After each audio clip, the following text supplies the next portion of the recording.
many, this may look like your average playground, but what makes it unique only lies a foot underneath its surface. Swings, slides, and graves? That's right. When you're playing at Wacago Playground, you're possibly walking over 3,000 dead bodies. Archaeologists found what they believe to be African American graves just a foot under the ground. Some of the bodies were found in wooden coffins. Did come down upon the beginnings of the wood of one coffin representing at least one person's burial. So they needed to see that wood to verify that the people were really still down there. Plans to redesign the playground stopped when the city found out there was a surprise down under. Local historian Terry Buckaloo told city officials graves from the 1800s were still below the playground. I've been going out and having informational meetings with all the partners involved and explaining to them what's here and encouraging them to join together and discuss the future, how best to preserve the remains that are here. So why are they there and not in a city cemetery?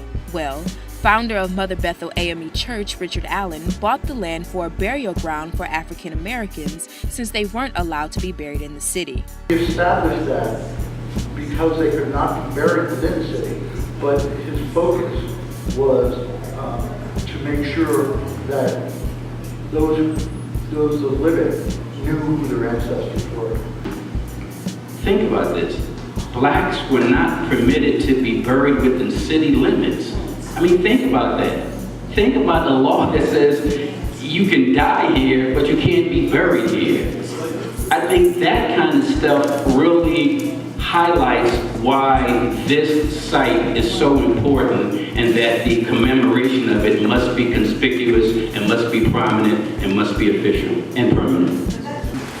What you have here is an amazing snapshot into African American history. You have spouses buried next to each other. You have parents buried next to children buried next to their grandparents. Previously in Philadelphia, you didn't have that.